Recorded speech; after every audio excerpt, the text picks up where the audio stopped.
이번엔 야권 얘기를 해보겠습니다. 오늘 묘한 상황이 벌어졌습니다. 새누리당이요. 어떤 이유일까요? 문재인 의원과 안철수 의원 두 사람을 좀 달리 대우하네요. 어떤 모습이 있는지 잠시 후에 소개해드리겠습니다. 먼저 보실 영상, 저희가 준비한 건 문재인 의원이 진도를 방문한 모습입니다. 자, 역시 대선 후보였던 분으로서 진도의 가족들의 그분의 아픔을 같이 하고 싶은 거겠죠. 그 영상 함부로 같이 먼저 만나보시겠습니다. 네. 안타까운 마음을 호소하는 그 여성, 어머니이신 것 같은데요. 문재인 의원이 듣고 있습니다. 네.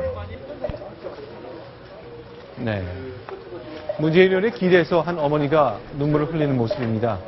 말없이 그 절절한 사연을 문재인 의원이 듣고 있습니다.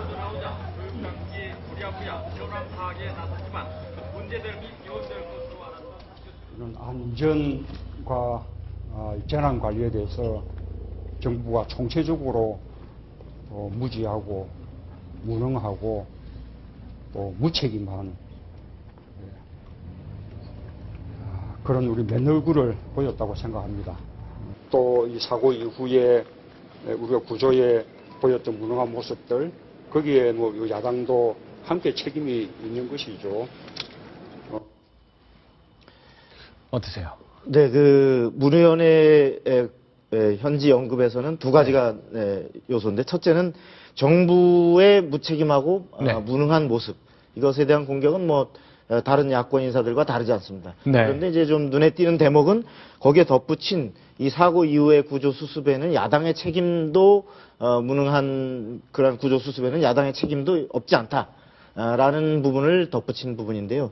네. 이 부분은 그 야당이 일방적으로 현재 상황을 정부 또 대통령만을 공격하는 것이 아니고 네. 이 부분에 대한 근원적인 책임이 우리 정치권 모두에게 있다. 네. 이러한 여론도 수렴하면서 또 네. 향후에 근본적인 대책을 세우고 해나갈 주체로서 야당도 같이 책임을 나누겠다라고 하는 의지를 표현한 것으로 볼 수 있겠습니다. 네. 그래서 상당히 과거의 그 일방적인 투쟁 위주의 네. 특히 친노 그룹의 대표 수장격인 네. 문재인 의원의 모습으로서는 상당히 좀 성숙됐다, 이런 평가도 적지 않게 나오는 것 같습니다. 자, 저희가 좀 미리 좀 설명을 드리자면요. 그동안 친노 진영 강경파란 평가가 많았고 안철수, 김한길 진영은 조금 상대적으로 약하다, 이런 얘기를 들었는데, 오늘 저희가 아까 앞서 소개해드린 야권의 묘한 상황이 벌어졌다는 건데요. 새누리당이 문재인 의원을 높게 평가했습니다. 그 어떤 대변인 논평이 나왔는지 같이 먼저 확인하겠습니다. 새정치민주연합 문재인 공동선대위원장이 어제 진도 팽목항을 방문해 세월호 사고와 관련한 4단계 해법을 제시했습니다.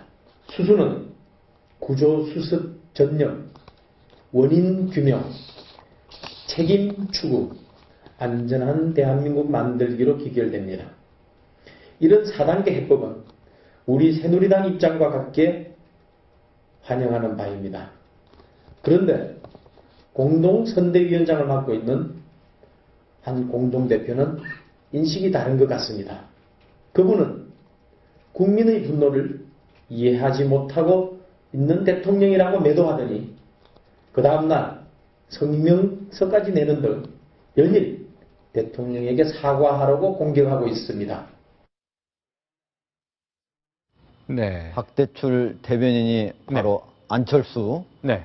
바로 대표하고 문재인 의원을 바로 비교를 했네요. 네. 자, 소개를 좀 해주십시오. 어떤 포인트가 달랐는지, 특징적이었는지 한번 같이 봤으면 좋겠습니다. 네, 그 안철수 네. 공동대표는 네. 대통령이 정부를 대표해서 다시 사과하라. 네. 그리고 네. 마무리가 되면 책임 선상에 있는 정무직이 총사퇴하라.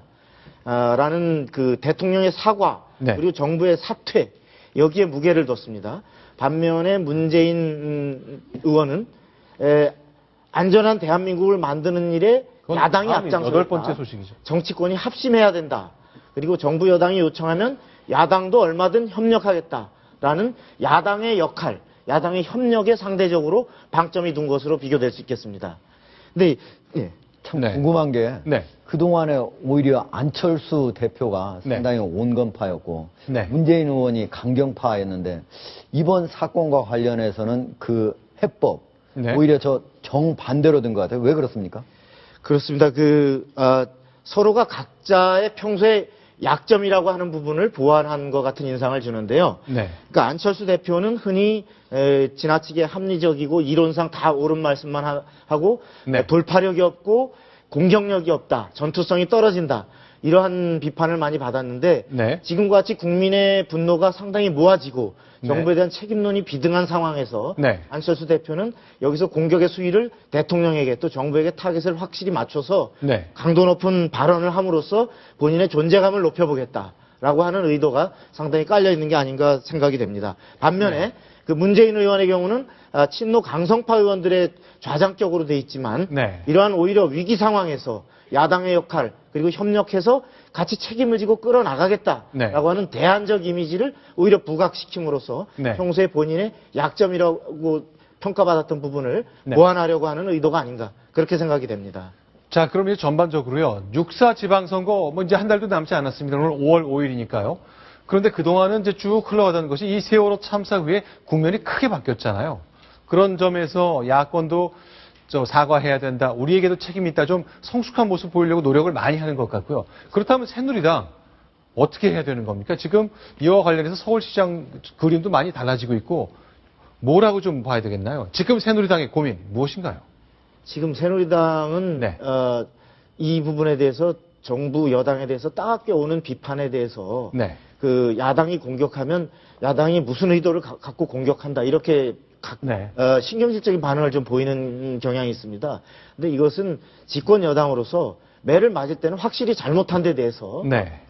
얻어맞고 특히 네. 정부를 제대로 견인하고 안전대책이 평소에 확실하게 이루어지도록 관리하고 이끌고 나가야 될 것이 바로 새누리당입니다. 네. 그런데 그런 잘못을 한 본인들의 책임에 대해서 누구보다 통렬하게 반성을 하고 그런 바탕 하에서 네. 대안을 근본적으로 마련할 수 있는 네. 그러한 국회에서의 법안이라든지 네. 대통령 정부에게 관료제의 근본적 개혁을 할 수 있는 방안을 제시하고 그런 바탕 하에서 야당과 협력해 나가는 이러한 모습이 진정 새누리당이 지금 거듭나는 모습이 네. 아닐까 그렇게 생각이 됩니다. 알겠습니다. 자, 새누리당 갈 길이 굉장히 멀어졌습니다. 민심이 많이 나빠졌고 대통령의 지지율도 많이 떨어지고 있습니다. 큰 동력을 찾기 어려운 상황인데 어떻게든 해법을 찾아낼 것 많은 분들이 그 여부를 지켜보고 있습니다.